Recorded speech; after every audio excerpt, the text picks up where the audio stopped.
berikhtiar dengan ikhtiar yang optimal, yang maksimal.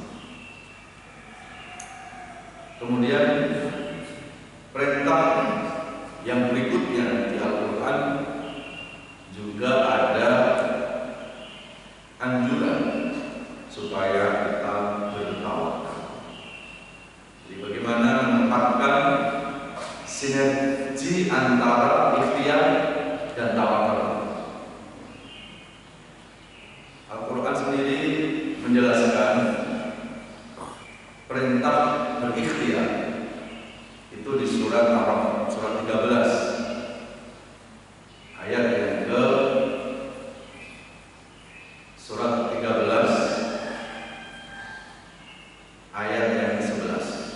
Innallaha la yughayyiru ma biqaumin hatta yughayyiru ma bi anfusihim.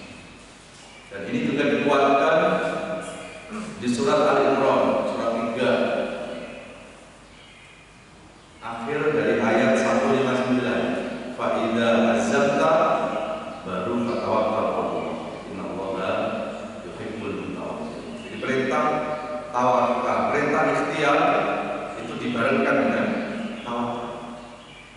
Saya awali dari surat Ar-Rahman dulu. Surat 13 ayat 11. Allah tidak akan merubah keadaan kaum. Allah tidak akan merubah keadaan manusia kecuali kalau manusia itu berusaha untuk merubah dirinya sendiri. Ini menjadi dasar, menjadi kewajiban kita bahwa kita itu diwajibkan untuk berikhtiar, untuk berusaha. Kita ini disebut makhluk ikhtiar. Kita tidak disebut makhluk yang kun fayakun. Kun fayakun itu milik Allah. Tapi ikhtiar itu adalah domain setiap manusia. Bahkan pernah ada seorang sahabat Rasulullah ketika meninggalkan ikhtiar, Rasulullah marah. Rasulullah menegur. Bahkan teguran Rasulullah sangat keras. Kalau Bapak Ibu mendengar satu hadis, pernah suatu saat Rasulullah itu bertemu dengan salah satu sahabatnya di sebuah masjid. Kemudian ditanya Rasulullah, "Ya sahabat, kamu ke masjid bawa apa?" "Aku bawa unta." "Mana untamu?" "Itu aku taruh di luar masjid." Terus pertanyaannya Nabi, "Sudah kamu ikat belum untamu?" Kata sahabat, "Tidak usah Rasulullah, ngapain aku ikat?" "Loh kenapa?" "Ya kalau memang itu rezeki saya, walaupun tidak saya ikat, tetap nggak akan hilang unta. Tetapi kalau dengan dasarnya unta itu bukan rezeki saya, walaupun sudah aku ikat sampai 70 ikatan, tetap aja hilang. Terus kalau kamu kehilangan bagaimana?" "Ya sudah, aku ikhlas, aku sabar, aku tawakal." Rasulullah itu seketika itu berubah wajahnya, memerah wajah Rasulullah. Karena Rasulullah itu orang yang tidak suka kalau ada umatnya yang menjalankan perintah, tetapi perintah itu tidak dianjurkan oleh agama. Akhirnya Rasulullah menyuruh sahabat itu keluarkan dari masjid, ikat dulu untamu itu, dan setelah sudah kamu ikat, baru engkau bertawakal kepada Allah. Dari hadis ini Bapak Ibu, ada dua hubungan antara ikhtiar dan tawakal. Jadi kalau umpamanya seorang sahabat tadi, dia nggak ingat ontanya, terus tiba-tiba ontanya itu diambil sama orang, maka tidak boleh. Itu dikatakan takdir, itu kecerobohan. Ya. Itu kecerobohan. Sama seperti kita bawa kendaraan, udah jelas lampu merah, kita terobos juga, terjadi kecelakaan, ditanya kenapa terjadi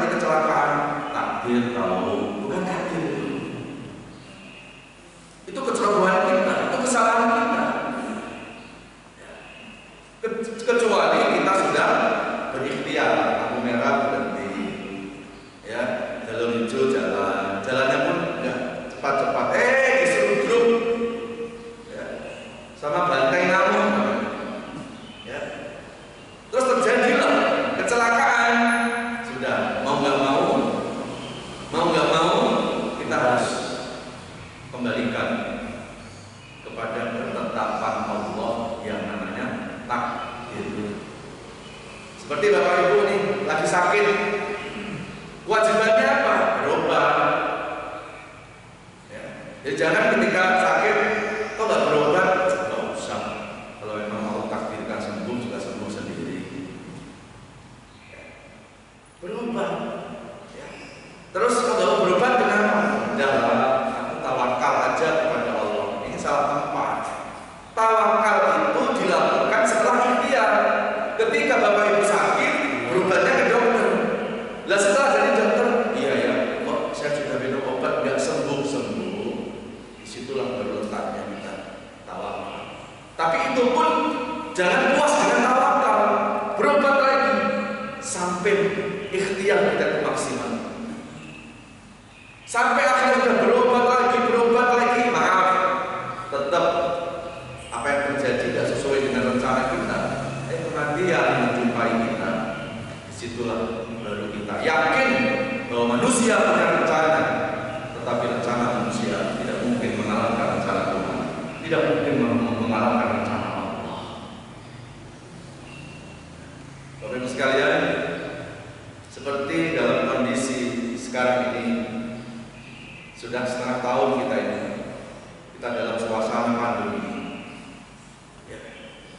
Kita tetap harus semangat untuk berikhtiar. Seperti Bapak Ibu bawa masker. Ya. Seperti kita berusaha untuk apa? Menjaga protokol kesehatan. Itu ikhtiar. Ada pun sudah ikhtiar kalau tetap kena juga, ya sudah. Karena hidup ini memang akan selalu misteri. Ya. Saya sama keluarga saya tidak pernah berpikir sedikit pun kalau saya akan kena COVID-19. Saya tidak pernah berpikir. Ya. Saya sama keluarga sudah berusaha untuk mengikuti protokol kesehatan. Kajian seperti sekarang pakai masker. Ya. Kemudian banyak kajian-kajian yang saya lakukan melalui online. Ya. Saya sama keluarga mulai awal pandemi, Pak. Ya. Hampir tidak pernah saya makan di luar rumah. Saya selalu mikir. Ya biasanya Sabtu Minggu kita cari makanan keluar, ya, kita kuliner. Saat itu saya mikir, sendok dikasih apa, piring dikasih apa. Itu kita pikirkan karena dalam rangka apa? Untuk ikhtiar. Tapi ternyata apa yang saya ikhtiarkan kok nggak sesuai dengan keinginan, dengan rencana saya. Ketetapan Allah berlaku untuk saya. Ya, disinilah kita harus yakin. Qad ja'alallahu li kulli syai'in qadar. Bahwa segala sesuatu itu sudah ditetapkan oleh Allah. Ada ikhtiar, ada takdir. Sudah ikhtiar, ternyata tetap takdir itu terjadi pada diri kita.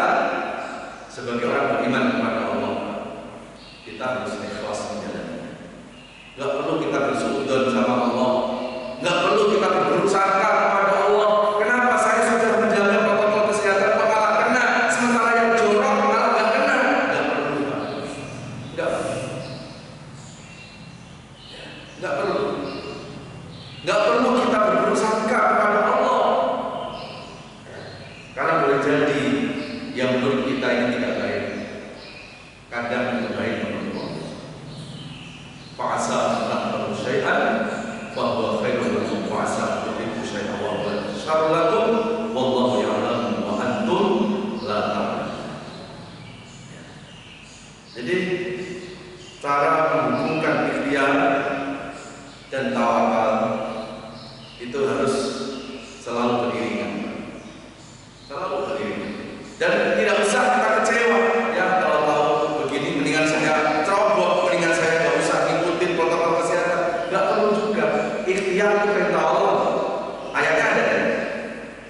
akan bisa jadi positif. Tetapi kalau yang bicara di akal kita, ya, apalagi yang negatif, yang positif aja bisa negatif. Maka ketika kita mau ikhlas dalam menjalani hidup ini, kita perlu untuk menghadapi semuanya dengan keimanan kita kepada Allah. Karena kalau iman kita baik, insya Allah hidup kita akan menjadi ikhlas. Dan kalau sudah ikhlas, ikhlas itu akan mendatangkan kekuatan. Dan kalau sudah kuat, yang berat akan jadi ringan. Berapa banyak orang yang Sabtu Minggu wes sepedaan, ada yang kuat dari ya bangun reksa sampai ke Bogor PP. Tapi berapa banyak ada orang tidak kuat ngangkat selimutnya ketika dengar azan subuh? Apakah selimutnya yang berat? Bukan. Keikhlasannya yang bermasalah.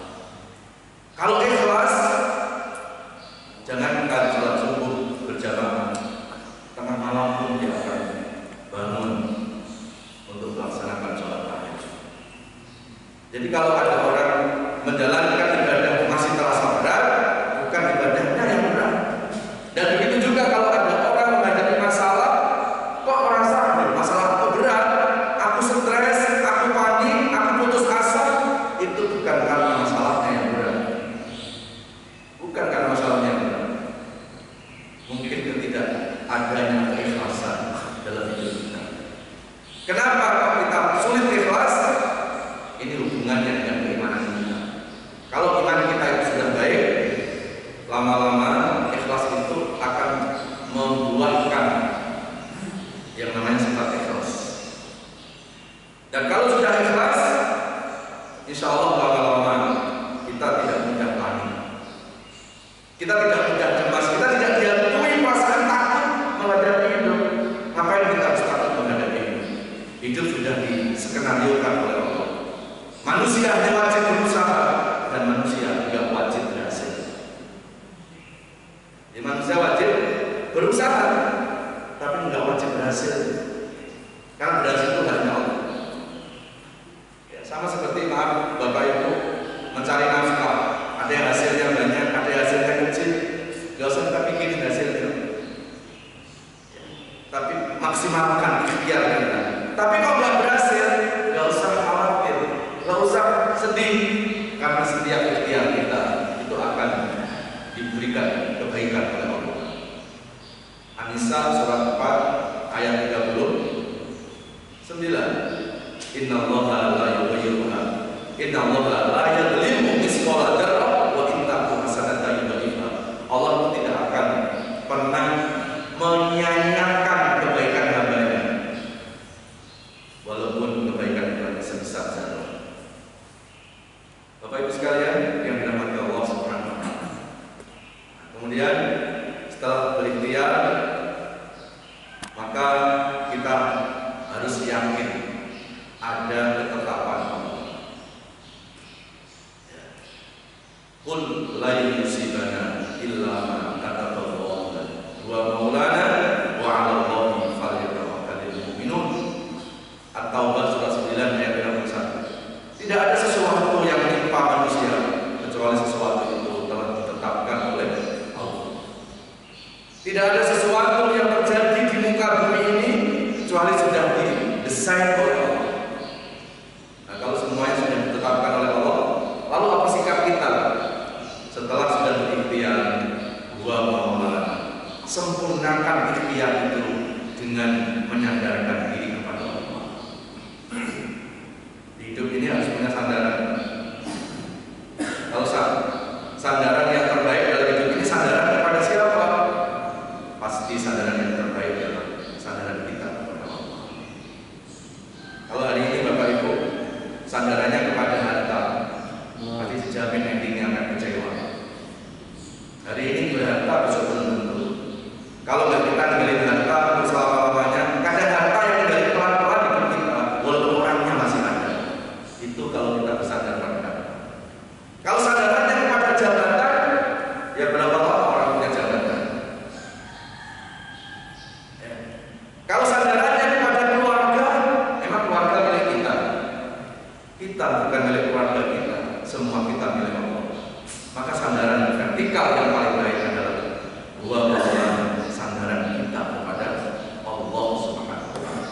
Allah kalau hidup ini sandarannya kepada Allah, dijamin hidup kita akan kecewa. Kenapa? Karena semua yang terjadi dalam hidup ini minallah, ilallah, datangnya dari Allah, dan kita harus kembalikan lagi kepada Allah Subhanahu wa Ta'ala. Ini surat At-Taubah 51 inilah yang menguatkan jiwa saya, yang menguatkan mental saya ketika saya dan keluarga terpapar COVID-19. Kita sakit sendirian saja, seperti apa rasanya? Terus bagaimana dengan kita mendengar bahwa keluarga kita berpositif COVID? Saat itu, kalau saya hanya hadapi dengan akal saya hadapi dengan mental saya puncak. Tapi saat itu, saya mencoba untuk meyakini, saya mencoba untuk yakin bahwa walaupun saya dalam keadaan lemah, Allah tidak akan pernah lemah. Allah Maha Kuat. Allah selalu bekerja untuk hamba-hambanya yang lemah. Jadi saya mencoba segala sesuatu saya libatkan Allah, hubungkan kepada Allah. Wa 'alallahi falyatawakkalul mu'minun, dan akhir ayat itu Allah menekankan kepada Allah, orang-orang yang beriman itu harus bersandar kepada Allah.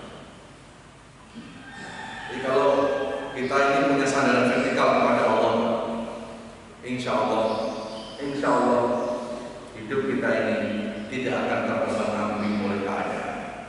Makanya kalau ada orang menghadapi masalah sedikit, kadang sering panik, depresi, putus asa, itu sebetulnya bukan karena masalahnya. Mungkin orang itu salah dalam melarikan masalah. Jadi masalah selalu dilarikan ke akal, masalah larinya ke perasaan, lama-lama lelah pasti. Coba kita kembalikan kepada Allah. Kalau semua masalah itu kita kembalikan kepada Allah, pasti seberat apapun masalah kita, pasti akan ada jalan keluarnya. Kenapa? Ya karena Allah yang menurunkan masalah, pasti Allah tahu tentang solusi-solusi untuk menghadapi masalah. Jamaah sekalian yang dirahmati Allah Subhanahu wa Ta'ala. Kemudian, kenapa kita harus ikhlas menjalani takdir? Kita bisa lihat di surat Al-Hadid, surat 57 ayat yang ke-22 dan 23. A'udzubillahi minasyaitonir rajim.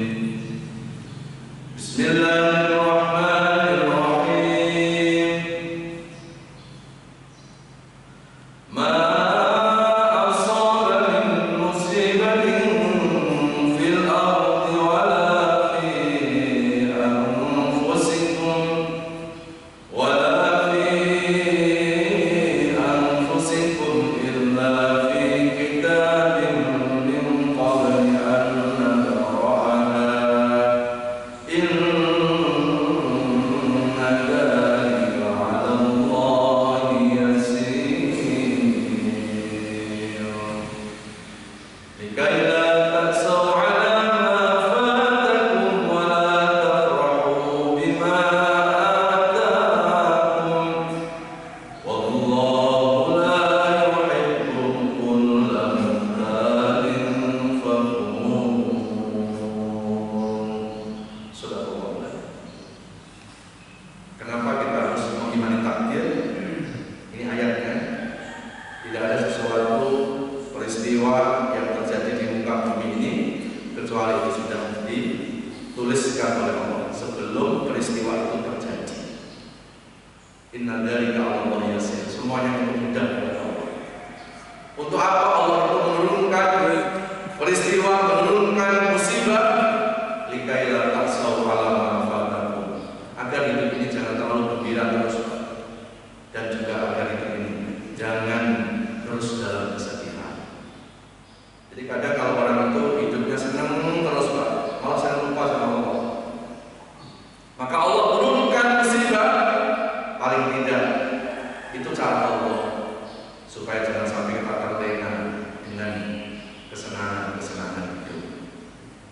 Karena biasanya orang itu ketika diuji dengan kesulitan, malah kadang-kadang mudah loh dekat sama Allah.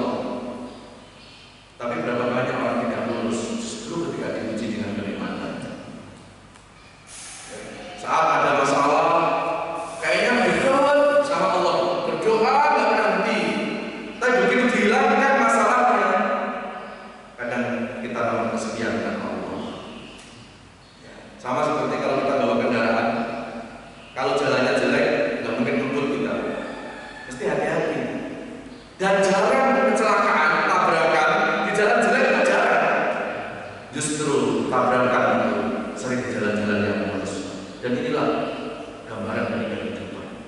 Kadang ketika orang diuji dengan kesulitan, rajin ke masjid, tanggal tua, banyak sholat berjamaah. Tapi begitu tanggal muda diganti kesulitan dengan kenikmatan, banyak orang lupa pada Allah. Jadi makanya kenapa hidup ini kadang dikasih senang, kadang dikasih susah, supaya seimbang. Ya. Kenapa hidup ini kadang diberikan kesulitan, kadang diberikan kesenangan, supaya kita tetap ingat kepada Allah. Hidup ini normal kalau kadang kita tersenyum, kadang kita menangis. Justru nggak normal kalau hidup tersenyum terus. Coba sekarang habis pengajian di jalan 2 jam tersenyum. Orang nanya mulai kapan. Jadi sebagai orang beriman tidak perlu kita mendikte Allah. Kenapa Allah memberikan ini? Kenapa Allah memberikan itu? Kembalikan kepada Allah. Kenapa? Karena manusia ini hidup hanya tinggal menjalani skenario-nya Allah. Jadi hidup ini bukan maunya kita. Hidup ini apa? Mengikuti maunya Allah. Kita nggak bisa memaksa Tuhan, nggak bisa kita paksa Allah supaya mengikuti kemauan kita. Tapi yang bisa kita lakukan adalah memaksa diri kita untuk mengikuti apa yang dimaui oleh Allah. Sampai kapan Pak Ustaz hidup saya begini? Nggak usah begitu pertanyaannya. Sampai Allah merubah ketetapannya sendiri. Kita harus usaha terus. Jadi nggak usah sampai kapan Pak Ustaz hidupku kayak begini, nggak perlu. Biarkan Allah yang merubah ketetapannya sendiri. Kenapa? Karena hidup ini semuanya sudah diatur oleh Allah. Kita ini tinggal jalani saja. Makanya ketika hidup ini kita selalu melibatkan Allah, pasti endingnya kita akan mendapatkan kebahagiaan, kita akan mendapatkan kebaikan. Jemaah sekalian yang dirahmati Allah Subhanahu wa taala. Kemudian di surat Yunus surat 10 ayat 62, 63, 64. Ala inna awliya Allah la khaufun 'alaihim wa la hum yahzanun alladzina amanu wa kanu yattaqun. Ingatlah sesungguhnya kekasih-kekasih Allah itu tidak pernah diantui perasaan-perasaan takut menghadapi hidup dan tidak pernah tenggelam dalam kesedihan. Mereka siapa? Alladzina amanu wa kanu yattaqun. Mereka itulah orang-orang yang beriman dan bertakwa kepada Allah. Sering-sering ingat ayat ini. Jadi kalau hidup ini tidak mau dihantui perasaan takut, tidak tenggelam dalam kesedihan, kuncinya apa? Kokohkan keimanan. Kokohkan apa? Iman. Kuatkan keimanan. Ketika iman seseorang itu baik, pasti orang itu akan baik dalam menjalani semua kehidupannya. Nah, mudah-mudahan Allah Subhanahu wa taala akan selalu menguatkan iman dan menguatkan ketakwaan. Dengan apa sih cara menguatkan iman dan ketakwaan? Ada 3 cara. Pertama, menurut Quran itu bil ilmi, dengan ilmu. Mana dalilnya? Al-Mujadalah surat 58 ayat 11. Yarfa'illahu alladziina aamanu minkum walladziina utul ilma darajat. Jadi kalau hari ini kita selalu minta, ya Allah, tambahkan iman, kuatkan iman. Gak cukup hanya minta dikuatkan tok. Ternyata tambahnya iman itu akan tergantung tambahnya ilmu. Kalau iman, ya bicara ilmu agama. Ini ada orang setiap hari minta ditambah iman, ngaji males. Sekali-sekalinya ngaji, baru dengerin ceramah Ustaz 15 menit, sudah khusyuk. Jadi kalau di pengajian jangan menggunakan bahasa kasar, ngantuk kasar kalau di pengajian. Yang pas apa? Khusyuk. Itu cara untuk menambahkan keimanan dengan ilmu. Makanya di Quran kan pertama kali surat turun kepada Nabi 114 surat itu diawali dengan surat Iqra bismi rabbikal ladzi khalaq. Iqra itu artinya apa? Baca. Kenapa suruh membaca? Karena membaca jendela dunia. Disitulah akan wawasan akan bertambah wawasan keilmuan. Jadi kalau kita mau tambah ilmu, sering-sering ikut pengajian. Ini kita lagi mengecas tenang. Ibarat handphone kalau lobet, sinyalnya nggak bagus. Jangan-jangan kalau iman kita lobet juga nanti sinyal atau Allahnya nggak nyampe. Yang pertama, yang kedua untuk menaikkan iman. Yang kedua apa? Bil amal, dengan amal. Makanya kalau dalam Quran setiap ada kata iman sebelahnya amal. Wal asri innal insana lafi khusr illa alladziina aamanu, sebelahnya wa amilus wa basyiril ladziina aamanu, sebelahnya wa amilus sholihah. Setiap Allah sebut iman, sebelahnya mesti amal soleh. Itu artinya apa? Kalau kita mau bertambah iman kita selain dengan ilmu, maka kita tambah dengan amal soleh. Ketika kita beramal soleh, itu mendongkrak iman. Yang ketiga, untuk menaikkan iman, bisobri, dengan kesabaran. Maka di dalam Al-Quran tidak mungkin Allah membiarkan orang beriman tanpa diuji. Kenapa orang beriman tidak diuji ya? Ya karena Allah ingin menguatkan, Allah ingin menambahkan keimanan.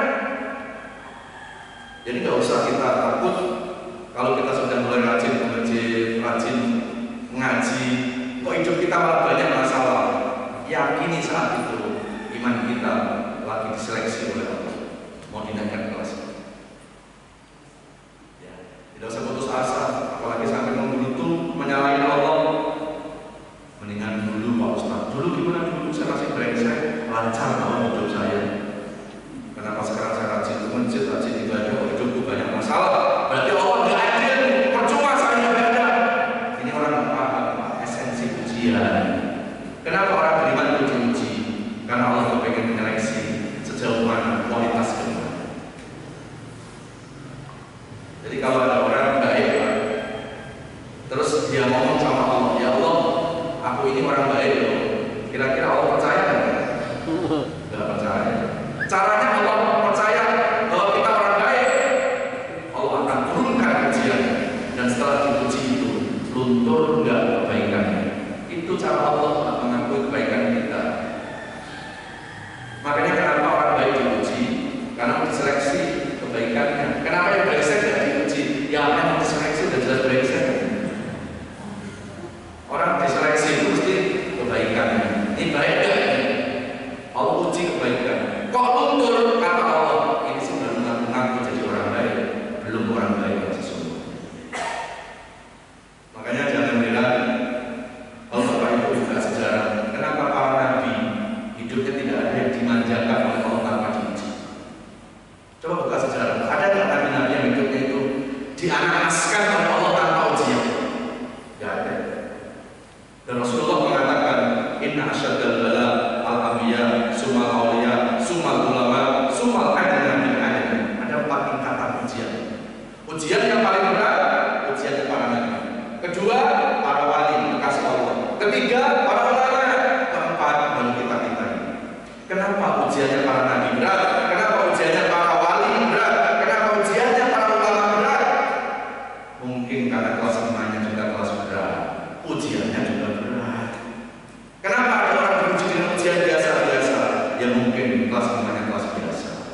Alhamdulillah, saya kembali lagi kepada Ustaz Abdulli yang telah menyampaikan pelajaran pagi hari ini, yaitu terkait masalah hubungan ikhtiar dengan bertawakal kepada Allah SWT.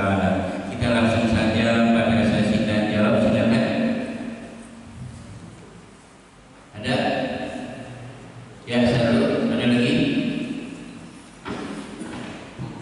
Tiga saja ya. Tiga orang pertanyaannya. Assalamualaikum warahmatullahi wabarakatuh.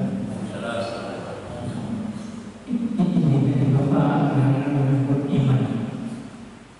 Iman itu kuncinya ilmu. Nah, ilmu itu kan banyak Pak.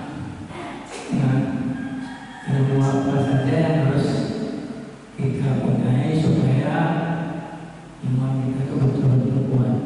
Apakah ilmu beribadah saja atau ilmu muamalah? Kan ibadah dan muamalah itu kan erat kaitannya dengan iman. Itu aja Pak. Baik, langsung saja Pak, langsung saja dulu. Ya kalau bicara ilmu, makanya di dalam ilmu itu kan ada ilmu yang hubungannya dengan dunia, ada hubungannya dengan urusan akhir. Nah, maka apakah kita hanya mementingkan ilmu akhirat, menyepelekan ilmu dunia? Jawabannya tidak. Kalau kita bicara iman, pasti hubungan dengan ilmu agama. Tapi begitu bicara urusan dunia, ya kita juga harus bicara tentang ilmu-ilmu dunia. Jadi sebetulnya di dalam Islam itu tidak ada mendikotomikan ilmu. Nah, yang penting saya ngaji Quran terus kan, ya, biar apa? Biar ibadah. Jadi seolah-olah kalau nggak ngaji Quran, belajar Quran nggak ibadah, nggak juga. Ada ibu-ibu belajar ilmu masak. Setelah pintar ilmu masak, dia masak di rumah buat nyenengin suami. Suami senang, ibadah nggak ada. Berarti yang membuat senangnya suami, sarannya pun jadi ibadah. Nah, karena tadi kita bicara tentang keimanan, ya tentunya kita bicara yang khusus hubungan dengan ilmu agama. Tapi ketika kita bicara ilmunya, nanti ada lain sendiri. Jadi nggak boleh Islam, nggak boleh orang Islam itu mendikotomikan ilmu. Ya, insya Allah kalau ilmu itu digunakan untuk memberi manfaat pada orang lain, itu pun akan bisa menjadi nilai ibadah. Tapi karena kita tadi bicara iman, maka keimanan ini hubungannya dengan ilmu agama. Karena ada istilah spiritual.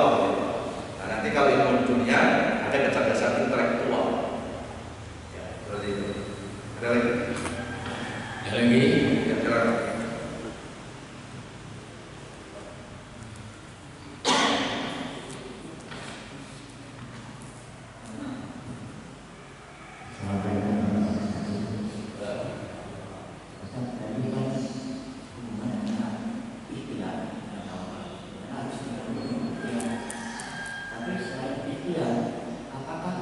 Tidak juga bisa dengan doa. Jadi setelah ikhtiar kita berusaha mencegah sesuatu, terus kita berdoa, minta kepada Allah. Barulah kalau terjadi kita kepada Allah, baru kita berdoa. Ya baik. Ikhtiar itu tidak selamanya dengan fisik saja, tapi juga ikhtiar itu adalah bagian dari doa. Doa itu juga bagian dari ikhtiar. Ya. Tapi yang paling krusial ikhtiarnya secara realnya dulu. Nah, doa itu adalah untuk menyempurnakan. Ya, doa itu adalah untuk apa? Untuk menyempurnakan. Sama seperti doa mau makan. Kalau nggak makan gimana? Kan makan itu ikhtiarnya yang paling penting. Nah, supaya ada nilai keberkahan, disitulah kita sempurnakan ikhtiar itu dengan doa. Jadi doa bukan satu-satunya ikhtiar, tetapi doa adalah penyempurnaan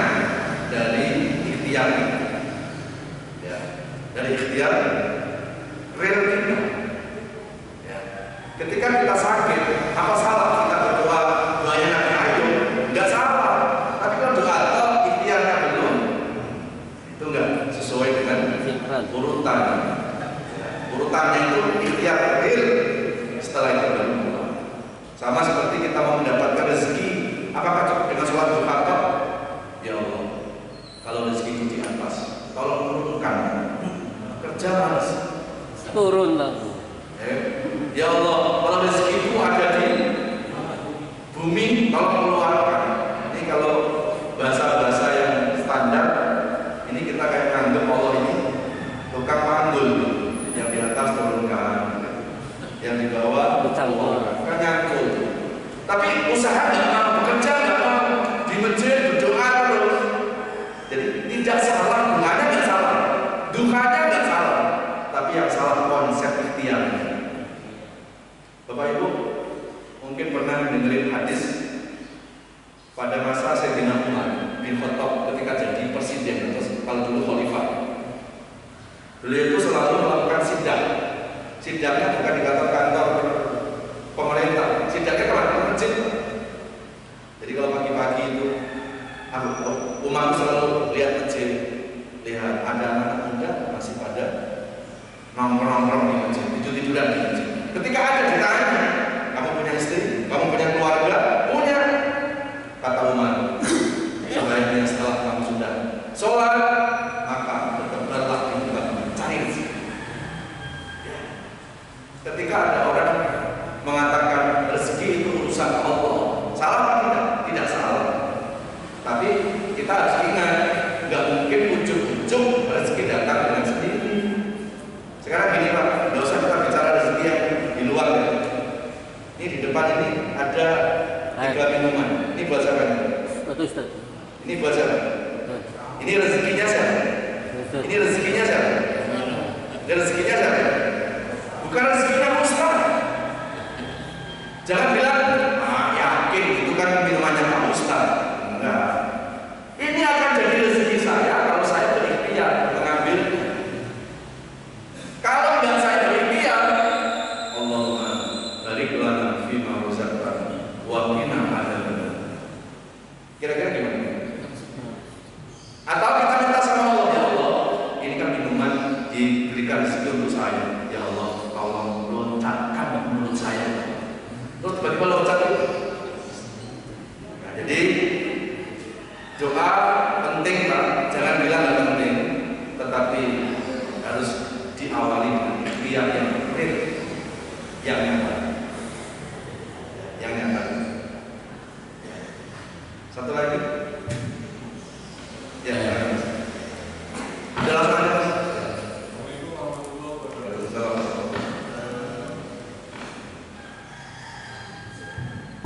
Tadi Ustaz menyampaikan bahwa Ustaz pernah musibah satu keluarga karena COVID. Meskipun Ustaz telah berusaha semaksimal mungkin, tapi tetap takdir itu Ustaz. Bisa sharingnya Ustaz, karena kami ini kan jamaah di sini setiap saat sholat di masjid seperti ini kan terkadang protokol kesehatan juga tidak dijalani seperti itu. Nah mungkin bisa saya Ustaz terkait dengan ikhtiar yang Pak Ustaz lakukan ketika Ustaz telah diketahui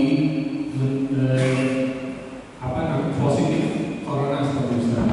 Ikhtiar duniawi apa yang Ustaz lakukan dan ikhtiar vertikal kelas apa yang Ustaz lakukan sehingga Ustaz dan keluarga alhamdulillah bisa diperjalan kembali, sehingga ini bisa menjadi perhatian dan bisa menjadi concern kami ketika apabila kami ditakdirkan juga oleh Allah SWT terkena COVID-19, sehingga kita bisa belajar dari pengalaman dari orang yang telah yang telah menghadapi musibah tersebut. Itu saya juga. Ya, ini beberapa kali pertanyaan ini ditanyakan ke saya. Sebetulnya saya sudah mencoba untuk mengkipnya. Kenapa? Karena ketika saya menceritakan peristiwa saya waktu saya kena COVID dirawat 11 hari, itu seperti saya masuk dalam suasana itu lagi. Jadi suatu tidak pernah saya bayangkan sebelumnya. Ya. Sebelum saya dirawat ke rumah sakit saja, saya sebetulnya sudah ditinggal oleh anak istri saya, karena saya sempat berobat di rumah selama 1 minggu. Itu pun saya di kamar sendiri. Ya. Saya saat itu sudah tidak bisa berinteraksi dengan anak istri saya, karena nggak tahu feeling saya takut. Dan kalau di COVID berarti nanti menularkan kepada anak keluarga saya. Saat itu sebelum dirawat saja, sebetulnya saat itu kita sudah nggak punya siapa-siapa. Satu rumah dengan anak istri kita, tapi nggak bisa kita bertatap muka. Anak kecil saya udah saya pegang, dia deketin saya aja. Itu aja udah luar biasa dan mengguncangkan mental. 1 minggu. Ya. Kemudian semakin hari nggak semakin ada perbaikan. Demam naik turun, keringetan itu duduk aja keringetan, badan lemas. Kemudian mulut hilang asa, hidung hilang penciuman, dan terakhir tambah dengan batuk. Dan sekali batuk, saya kembali nafas tuh susah juga. Sekali batuk, nafas tuh di mana nafas saya? Seperti orang tenggelam. Ya. Kemudian setelah itu saya dilarikan ke rumah sakit.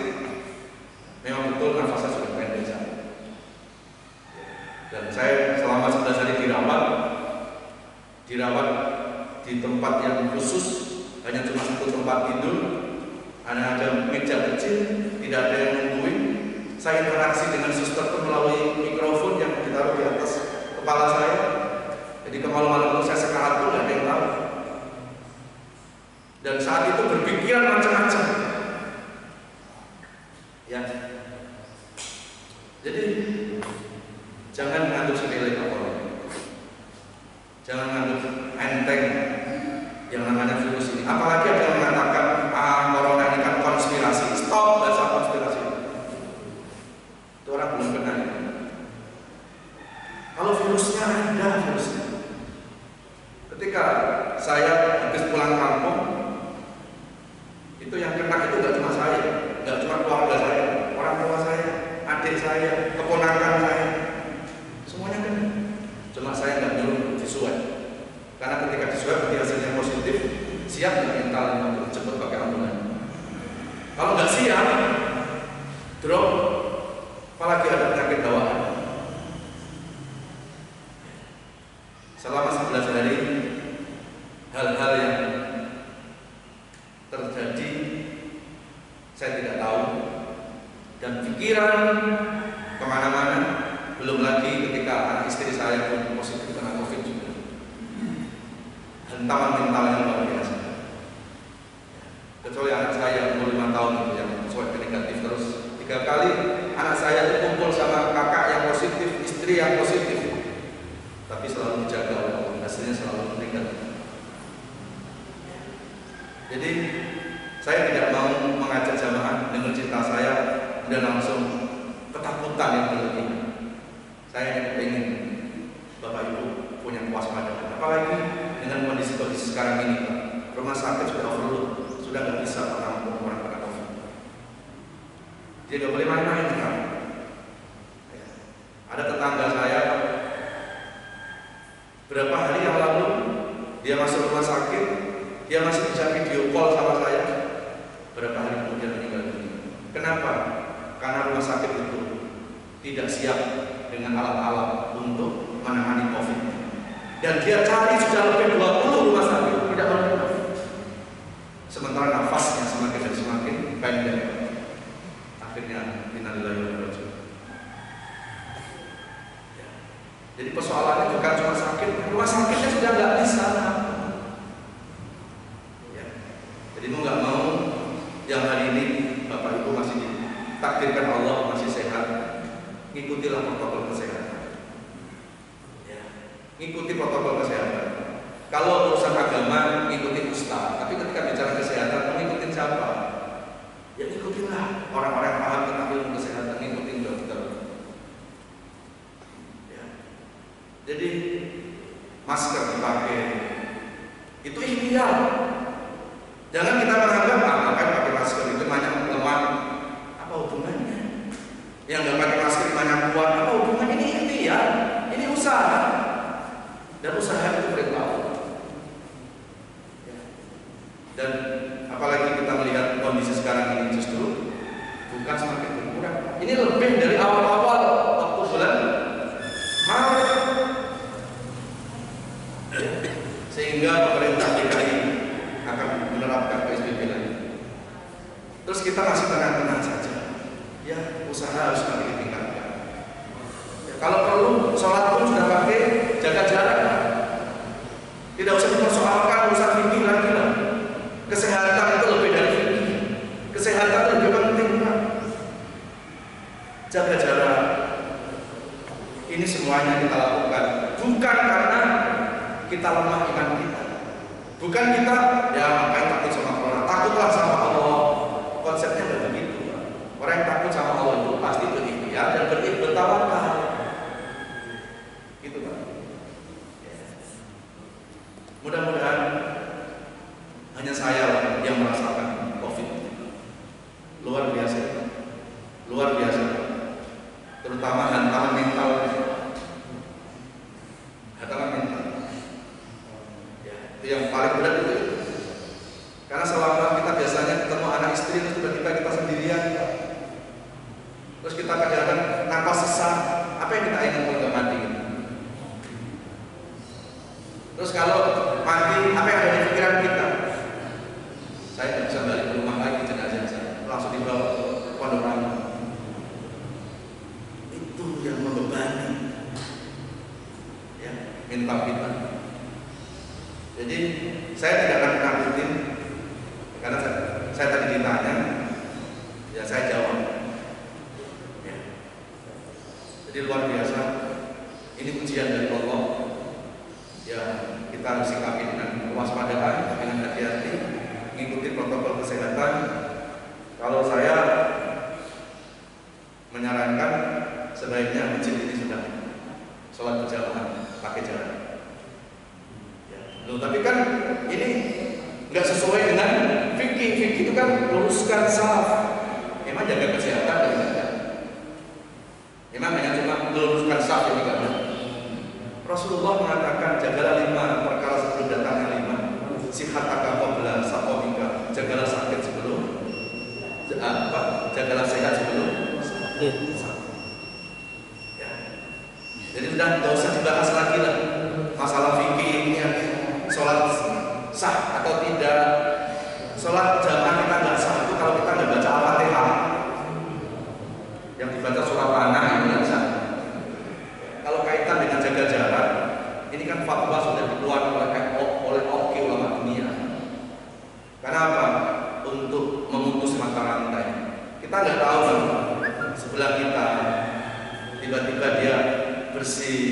Kalau maskernya sesuai dengan protokol, mungkin ini bisa tidak akan keluar. Tapi kalau masker yang hanya sekedar nutupin mulut, apakah ada jaminan? Ya, dompet itu tidak menularkan yang ada di sebelah kita. Paling tidak 1 meter, setengah meter. Ya, kalau sholat, kalau berada hadapan sebaiknya 1-2 meter. Tapi kalau bersampingan minimal setengah sampai 1 meter. Karena posisi mulut ada di sana. Ya, tapi kalau kita posisi begini, sebaiknya kita buat setengah atau 1 meter. Ini bukan karena takut sama corona, tapi kita memaksimalkan ikhtiar. Masih banyak sebetulnya yang saya mau sampaikan dengan peristiwa saya waktu kena COVID. Ya. Jadi saya kira sudah cukup itu dulu. Ya. Masih banyak hal-hal yang menghantam mental sebetulnya kalau mau cerita semua. Ya. Jadi saya hanya menyampaikan ini semuanya adalah bukan untuk bapak-bapak, ibu-ibu terus takut, tidak, tapi paling tidak ada waspada. Ya, waspada. Mudah-mudahan kita semuanya selalu dijaga, dilindungi oleh Allah, keluarga kita semuanya.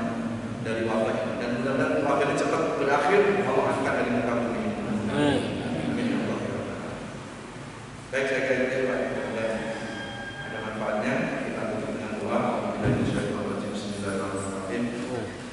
Alhamdulillahirabbil alamin. Allahumma shalli ala nabiyyina Muhammadin wa ala alihi wa ashabihi ajmain. Ya Allah ya Rahman, ya Allah ya Rahim, ya Allah ya Mujib as-salim, istajib du'ana ya sami'ad du'a ya Rahman Rahim. Ya Allah, bila hidup ke depan kami ini masih membawa kebaikan-kebaikan, ya Allah, mohon panjangkan usia kami. Berikan kesehatan jasmani rohani kami, ya Allah. Angkat seluruh penyakit-penyakit kami, ya Allah, baik penyakit fisik maupun penyakit hati yang susah. Dari mulai hari ini sampai Engkau mencabut nyawa kami, ya Allah, tetapkan iman dan Islam kami, ya Allah, sehingga hanya nama-Mu yang kami sebut ketika kami menghembuskan nafas terakhir kami. Wassallallahu ala nabi Muhammad wa ala alihi wasallam. Alhamdulillahirabbil alamin. Mohon maaf lahir batin. Subhanallah wa bihamdihi, asyhadu an la ilaha illa anta, astaghfiruka